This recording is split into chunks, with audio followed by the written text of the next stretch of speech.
क्या आपको पता है, बहुत से लोग दान तो करते हैं, पूजा पाठ भी करते हैं, लेकिन फिर भी घर में बरकत नहीं टिकती। पैसा आता है लेकिन रुकता नहीं। क्यों? क्योंकि हम दान तो करते हैं पर सही नियम से नहीं। आज हम जानेंगे गुरु रविदास जी की वो 5 गुप्त बातें जो अगर समझ ली तो लक्ष्मी सिर्फ आएगी ही नहीं बल्कि हमेशा आपके घर रहेगी। अगर आप सच में बरकत और सुख की तलाश में हो तो इस कहानी को अंत तक ध्यान से सुनना, क्योंकि आधी जानकारी सबसे बड़ा नुकसान करती है। काशी से थोड़ी दूर एक गांव था, सीर गोवर्धनपुर। वहीं रहते थे संत रविदास जी। दिन में वे चमड़े का काम करते, पर जब भजन गाते तो हवा में भी सुगंध घुल जाती। लोग कहते उनकी आवाज में सिर्फ शब्द नहीं, दिव्यता है। एक दिन उनके पास धन्ना नाम का एक माली आया। उसकी आंखों में आंसू थे। वो बोला, गुरुजी, मैं हर मंगलवार शनिवार दान करता हूं, सेवा करता हूं, लेकिन मेरे घर में कभी बरकत नहीं टिकती। अनाज 3 दिन से ज्यादा नहीं रुकता। पैसा आता है और चला जाता है। आखिर गलती कहां है? गुरुजी मुस्कुराए और धीरे से बोले, दान सिर्फ देने से नहीं, समझ कर देने से फल देता है।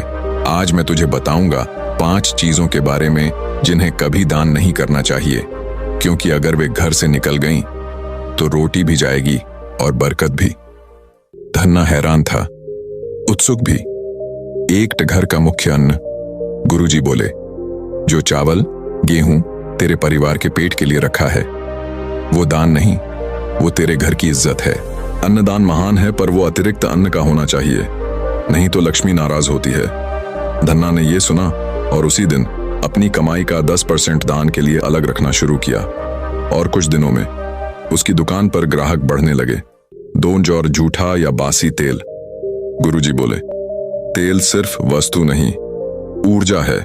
बासी या झूठा तेल दान देना अपनी ऊर्जा का अपमान है।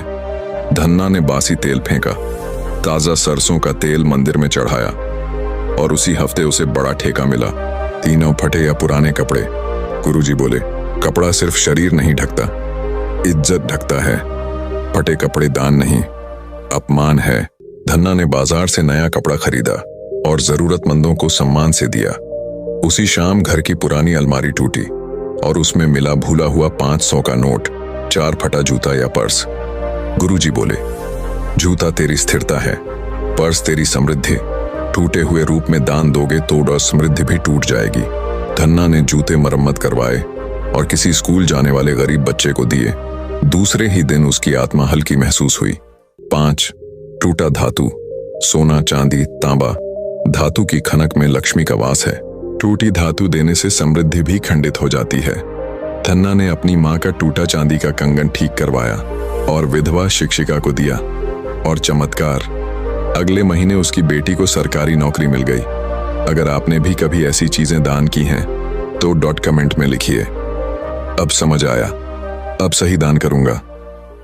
इस ज्ञान को अपने तक मत रखना, वीडियो शेयर करो ताकि गुरु रविदास जी की यह वाणी हर घर तक पहुंचे।